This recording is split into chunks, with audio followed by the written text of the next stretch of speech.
breaking the moment the afternoon session in Parliament began. It was clear something unusual was brewing, but no one, neither the government benches, nor the opposition, nor the spectators in the press gallery, expected the political earthquake that was about to shake the institution to its foundations, because it all began with the Prime Minister offering a response so evasive, so bizarrely detached from the question, that even seasoned MPs blinked in disbelief. Instead of addressing the two-child benefit cap, instead of acknowledging the pressures faced by tens of thousands of families, instead of offering clarity or leadership, he veered wildly into an unrelated tirade about the Kremlin, gesturing at foreign interference and malign threats as though he had misheard the question entirely, as though domestic issues were beneath his notice. And this absurd deflection was merely the first sign of a government fraying at the seams. A government drowning under the weight of its own contradictions because the OECD had slashed the UK's growth forecast for the next 2 years. Markets were trembling. Police chiefs across the country were pleading for emergency funding just to keep streets safe. Prisons were so overcrowded that offenders were being released early,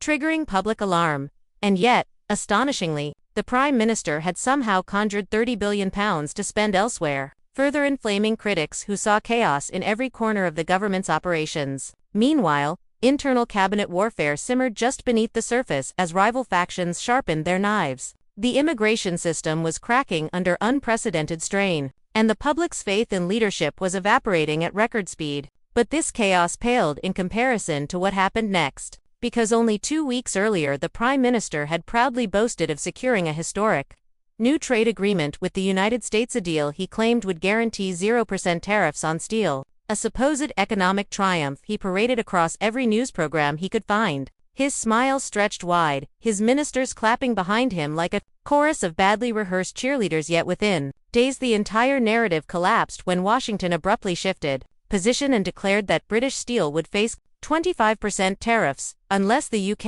accepted a series of strict conditions dictated directly by President Trump's administration. Conditions so humiliating that even members of the Prime Minister's own party whispered angrily in corridors, calling it a diplomatic embarrassment and a self-inflicted wound. And in the midst of this boiling political landscape, a name began rising with quiet but unstoppable force.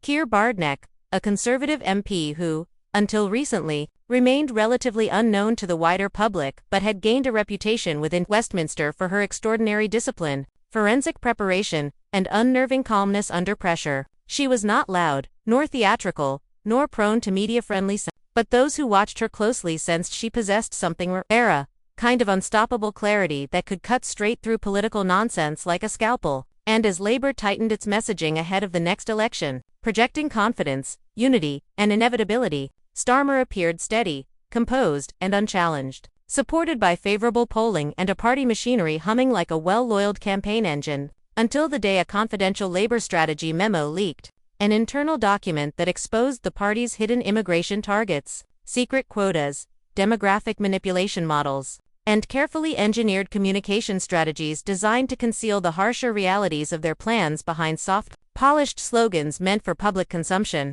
The memo was cold, technocratic, and deeply cynical in tone, treating voters not as citizens whose trust must be earned but as data points to be nudged and molded. And when this document found its way into Badenoch's hands, something shifted. She read it carefully, then again, absorbing the details with the precision of a barrister preparing the most important case of her life. And she knew instantly that the political moment she had been waiting for had arrived. So when the day of the now legendary parliamentary session dawned, it began like any other MPs gossiping across green benches, aides darting about with folders, journalists adjusting their cameras, and Starmer walking in with visible confidence, backed by a party and a press corps that believed he was only months away from Downing Street. But then Badenoch stood, slowly, deliberately, holding a thin folder that seemed insignificant until she opened it, and in that single gesture the entire temperature of the chamber dropped. The speaker paused mid-movement, MPs straightened in their seats, and silence rippled across the floor as though the air itself sensed an approaching storm. And what followed became the most devastating parliamentary takedown witnessed in decades, because Badenoch, in a voice steady and composed, began reading aloud from the leaked Labour memo, exposing, line by line, the party's concealed immigration schemes, quotas, negotiated behind closed doors, secret targets masked behind friendly rhetoric, internal instructions on how to manipulate working-class voters with carefully crafted slogans.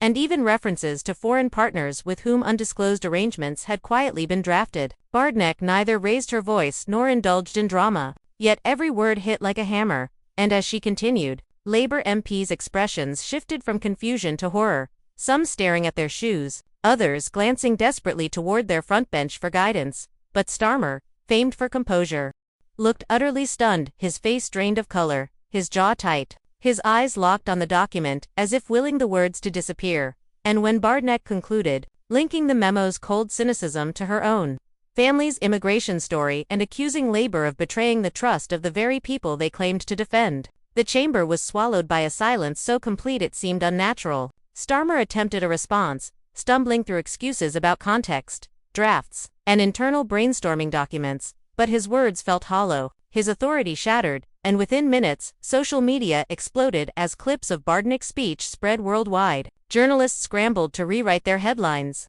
Commentators who had praised Starmer just hours earlier switched tones entirely, and Labour HQ plunged into pandemonium, with advisors shouting over one another, accusing colleagues of incompetence or sabotage, one reportedly yelling that the memo should have been destroyed the moment it was written, while regional chairs threatened revolt and shadow cabinet members demanded emergency meetings. And before Labour could regain its footing, a mid-level Home Office staffer anonymously confirmed the memo's authenticity, claiming Starmer had personally approved sections of the document, a revelation that detonated like a political bomb, triggering resignations across local Labour branches, live-on-air defections from councillors, frantic attempts at damage control, and a nationwide collapse in public confidence as voters expressed anger at being treated like pawns in a numbers game. Meanwhile, Badenoch's stature soared, newspapers dubbing her the new Iron Lady, analysts praising her surgical precision, and even critics acknowledging the unprecedented impact of her intervention. Though buried within government corridors, resentment simmered, with senior Conservatives accusing her of overshadowing the Prime Minister and destabilizing the party by rising too quickly.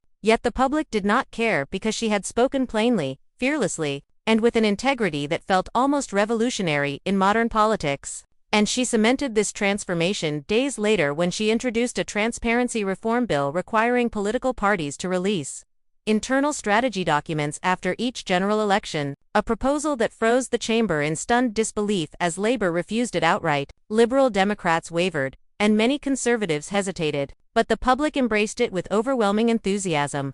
And at that moment the truth became undeniable. Keir Badenoch was no longer merely no longer simply a rising figure. She had become a historic force, a leader reshaping the political landscape by her very presence, and the shockwaves of her words, her poise, and her unflinching commitment to truth reverberated across every corner of the nation, altering alliances, exposing weaknesses, reshuffling power, and marking the day not as an ordinary parliamentary debate but as the moment British politics entered a new, uncertain, electrifying era led by a woman whose impact had only just begun.